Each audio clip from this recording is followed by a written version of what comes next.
You're listening to the newest episode of Life Equals Choices, Choices Equal Life, with your host, Kim Olver. This is Kim, and welcome to episode 47 of Life Equals Choices, Choices Equals Life. I know I was going to give you a podcast on narcissism, but I'm saving that one for 2 weeks from now to wrap up my topic of couples. Today, I want to talk to you about jealousy and how it is a definite relationship killer. Where does it come from and why do we act in jealous ways? Well, in my experience, I've found 4 basic roots for jealousy, and I want to explore each one a little deeper. The first one is insecurity. The second one is past experiences. The third one is viewing your partner as a possession, and the strong belief that things should never change. Let's dive a little deeper into each one. Insecurity can be the problem. Jealousy is a natural response when you're unsure of who you are or you don't like yourself. You don't believe that you deserve your current relationship. You think that you are fundamentally flawed somehow, so how could anyone want you? If this describes you, you're going to have a difficult time whenever your partner is around potential sexual partners. Your insecurity will cause you to imagine that your partner is engaging in all sorts. Should you believe your partner is unfaithful, whether true or not, you will not have a healthy, satisfied, happy relationship. It will be best for you to spend some time figuring out who you are and what value you bring to the relationship. You'll need to begin to appreciate the unique gift you are and believe that others can see it too. I wrote Choosing Me Now to help with this journey of learning to love yourself. Past experiences might be the challenge. Many of us have had the experience of someone we cared for lying to or cheating on us. When this happens, a person's natural inclination is to ask the question, "What's wrong with me?" It's taken personally. The victim begins to wonder, "What did I do to deserve this? Why didn't I see this from the beginning?" When you tend to build walls around your heart to protect yourself from pain, either real or anticipated. Your current partner's done nothing to earn your mistrust, but you're carrying heavy baggage from past relationships and punishing your current partner unfairly. When this happens, you need to remind yourself that the person you're with is not the same person who cheated on you in the past. It's natural for you to want to protect yourself from that pain. The reality is, it could happen again. There are no guarantees. However, anticipating it, trying to stay safe really doesn't work. All it succeeds in doing is pushing your loved one away. People eventually think to do the thing they're being preemptively punished for. You may actually be pushing them in the direction of cheating with your jealousy. Be committed if they say they are. Should they show you later that isn't what they're doing, you'll need to determine what kind of a relationship you want to have with them. A person who cheats sometimes did it as a mistake, one they deeply regret and don't plan on repeating.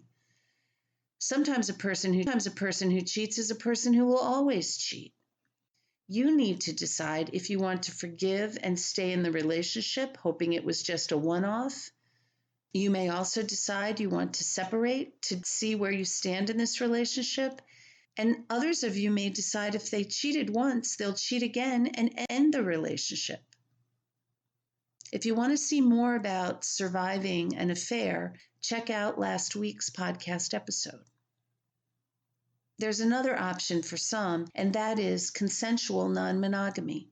Because it's consensual, there is no lying and deception.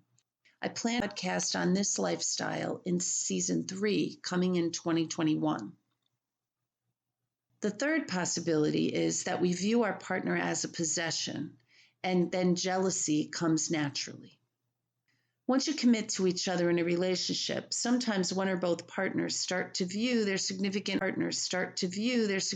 other as a possession.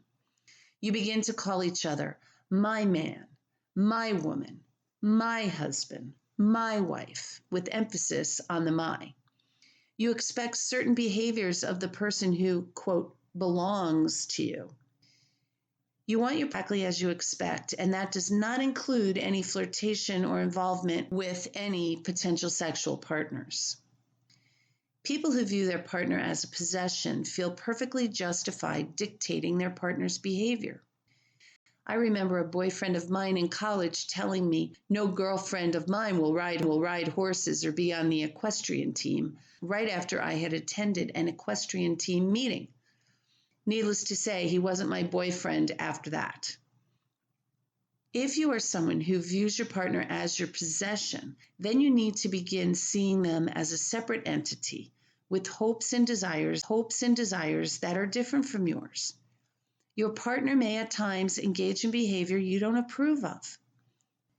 When you try to hold water tightly in your hand, it will flow out between your fingers.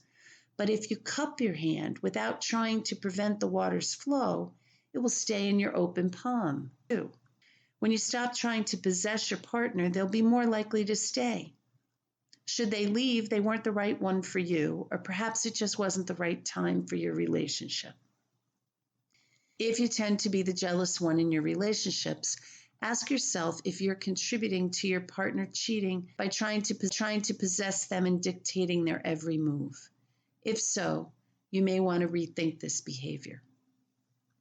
Finally, holding a strong belief that things should never change can cause jealousy when they do. There truly are no guarantees in life. Someone may love you with all they have, and later leave you for someone else. You can seek promises of happily ever after and actually get them. This will lead to 3 possible outcomes: fulfillment, broken promises, or someone staying with you out of guilt or obligation. Do you want your partner to stay with you belongs to someone else? I know I wouldn't. If you tend to expect things to never change and look for assurances of forever, stop. Do your absolute best to live in the moment. Have your motto be, quote, for today, for this moment, unquote. When you release yourself and your partner from forever promises, what you often get is forever. And when you don't, you aren't devastated. Recognize the transience of relationships and appreciate the time you got. Accept that some relationships take the time you need to regroup, heal, and move on. I love the quote by Dr. Seuss. Don't cry because it's over. Smile because it happened. Look for the benefits you received from the relationship in terms of the glow, the gifts, lessons, opportunities, and wisdom. Things won't always work out as you've planned.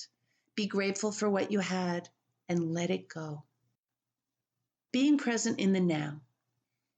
If you're someone who's prone to jealousy, your best strategy is to stay present in the moment. If you need further instruction on how to do this, read Eckhart Tolle's book, The Power of Now. In it, Tolle expands on how there are no problems in the now. Whenever you find yourself obsessing about what may or may not have happened in the past, bring your conscious attention back to what you're doing in the moment.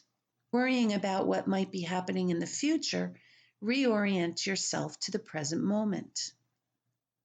When we entertain past or future thoughts, we completely miss what's happening right now. What if this moment is all you have? Do you want to spend your last moment regretting the past or worrying about the future? I know I sure don't. Shouldn't we offer our partner our best in the moment?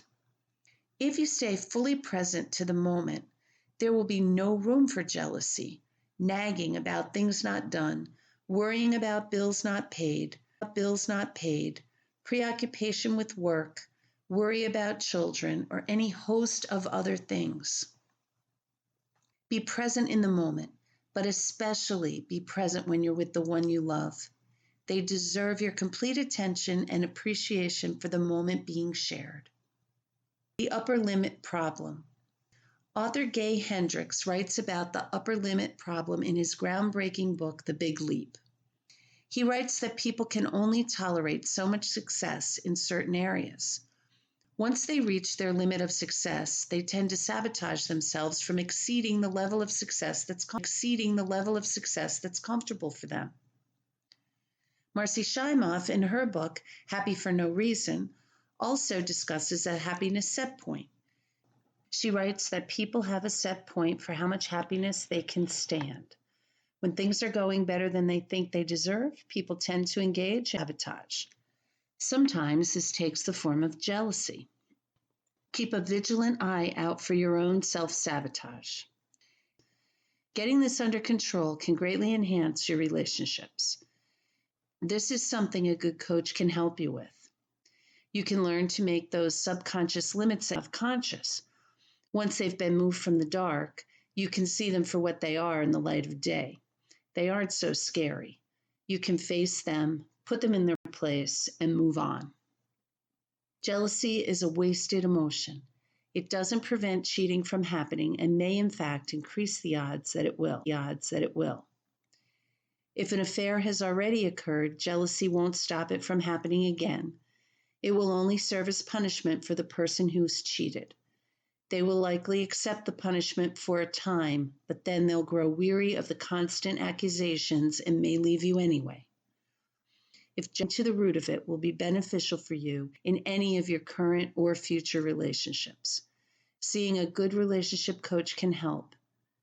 If you'd like a 20-minute free consult, I'll leave the link to sign up in the show notes. There's no obligation and no high-pressure sales ever. The first free session is to decide if coaching is for you and if you and I would be a good match for each other.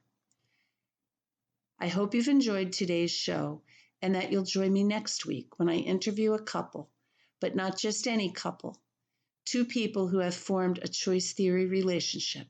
You'll hear directly from them what they think creates a healthy, positive relationship. I'm looking forward to it. Talk with you then.